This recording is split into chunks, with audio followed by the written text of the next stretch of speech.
Hi everyone, this is a video from the Laboratory of Evolutionary and Adaptive Physiology at the University of Namur in Belgium. And today we will listen to Alessandra Carion, who is gonna present a PhD subject about fish behavioral personality traits, and more precisely in the mangrove rivulus, which is the fish we are currently studying in our laboratory. This is a short PowerPoint presentation of about 10 minutes, so listen up. Welcome to the Lab of Evolutionary and Adaptive Physiology, supervised by Professor Frédéric Sylvestre. Our lab aims to investigate how animals can cope with new environmental conditions, such as pollutants, temperature, and salinity, in order to acclimate, adapt, and evolve in a changing environment. In our study, we try to integrate different levels of biological organization, such as physiological, biochemical, behavioral, and molecular level. In this short video, we will talk about one part of the research interests of our lab, which is animal personalities. We all know that humans express diverse personalities. Some individuals are bold and take more risk in a potentially risky situation, such as jumping from a plane. Others are shy and would never do that. Some individuals can be more aggressive toward conspecific, while others are more peaceful in the same situation. We have long thought that personalities were exclusively present in humans. However, it's been many years that animals' behavior highly interests the scientific community, and you may not know yet, but not only humans have their own personalities. We are interested in studying personalities, what makes an organism to be more aggressive or bold than another, and how the environment can influence personality traits. To properly start, let's ask ourselves, what is a behavior? Behavior can be defined as all movements, postures, vocalizations, and body demonstrations that can be observed in animals. For example, looking for food or reproductive behaviors. Behaviors mediate the interaction between animals and its environment. If you are able to behave appropriately in your environment, you have higher chances to survive in that environment. If you are able to modulate your behavior in a changing environment, you will also increase your chance of survival. Behavior is really the link between an organism and its environment.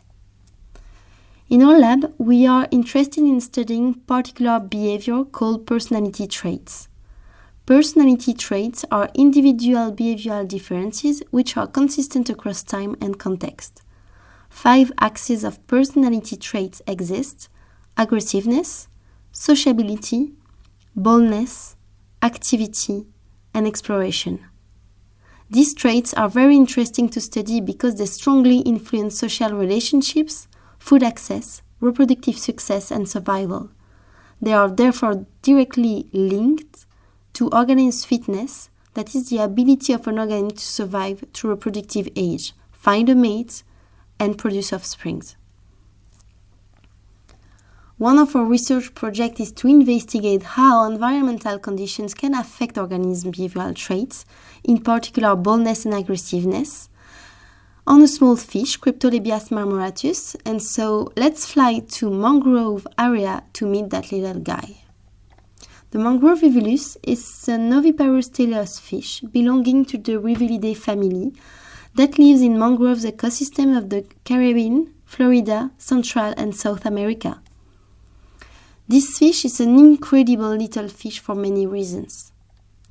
In the environment, you can only find males in a small proportion from 2 to 25%, hermaphrodites, and no females at all. Hermaphrodites are able to self-fertilize, which constitutes the only vertebrate species capable of self-fertilization, which should not be confused with parthenogenesis. After many cycles of self-fertilization, you obtain highly homozygous and isogenic population. Even with the reduced genetic diversity within lineage, mangrove killifish can resist with very harsh and variable environments, where temperature, salinity, oxygen concentration can drastically change. This fish is also capable to jump out of the water and stay there for a few hours to a few months by breathing through their skin. To see a short video about this jumping behavior that we recorded during one of our behavioral analyses, just click on the link. Remember, the phenotype of an organism, that is the expression of a particular trait such as skin color or behavior, is the result of genes, but also the environmental influence and the interaction between both the environment and genetics. By using the mangrove rivulus in our behavioral studies, we can work with natural isogenic lineages, meaning that within one lineage, all individuals have the same genome. That reduces genetic noises in the study of environmental influence on the phenotype. We can therefore exclusively focus on how the environment influences organism's phenotype within lineage, and by comparing two different lineages in the same environment, we can identify genetic sources of behavioral plasticity.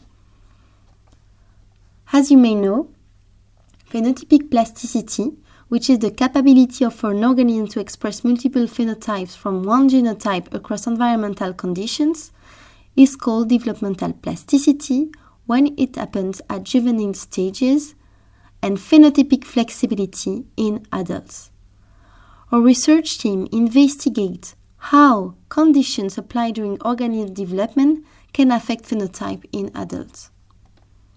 More precisely, we study the effect of social environment, low salinity and neurotoxin exposure on life history traits, growth and fecundity, behavioral traits, boldness and aggressiveness, and protein expression profiles in the brain. Boldness can be defined as the propensity of an organism to take risk, and was measured on mangrove rivulus with a shelter test that consists to an open field linked to a grey shelter. During this test, total time spent inside the shelter and the latency to first exit the shelter is recorded to place each fish on a shy ball continuum. Aggressiveness is measured with a model test, consisting to place a dummy, which looks like the rivulus, in an open field arena, and we measure the number of attack posture and bites against the dummy, and the latency before the first posture and first bite. Here is the kind of result we have after behavioral analysis. Each point represents a fish, and we organize them according to results of behavioral tests. As you can see, all fish are not the same. They express different behaviors. These results show that mangrove rivulus express individuality in behavior despite very low genetic diversity between individuals of the same lineage. We thus wonder why are they able to express this phenotypic diversity? What mechanism creates such variation between individuals sharing the same genetic characteristics? Our hypothesis is that this should come from epigenetic modifications, which are heritable changes in gene expression that do not involve changes to the underlying DNA sequence. Three main epigenetic modifications exist: DNA methylation, which is the addition of a methyl group on a cytosine of CpG motifs; histone modifications and small RNA. Histone modifications and DNA methylation interfere with the access of DNA sequence by the reading machinery and therefore change gene expression, while small RNA interfere with messenger RNA translation. To understand epigenetic modification and their consequences on the phenotype of an organism, let's think about two socks, two identical white socks. Once dirty, you put them on the pile of dirty clothes, and most of the time one will get lost and they will not be washed at the same time. At the end, your pair of white and identical socks came out to be phenotypically different due to different influences of the environment, even if they were identical at the very beginning.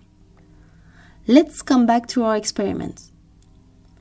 We have fish expressing different behavior despite the low genetic diversity between individuals. We decided to sample the brain of these fish expressing the most extreme behaviors in order to assess protein expression and DNA methylation profiles in their brain and thus assess molecular bases of these behavioral traits. This will allow us to identify target genes and understand how these genes are regulated. That will allow us to better understand what creates organism behavior and give us clue about the origin of behavioral individuality when genetic and environmental influences are reduced. We hope this short video did give you a broad picture of what we study in the laboratory of evolutionary and adaptive physiology.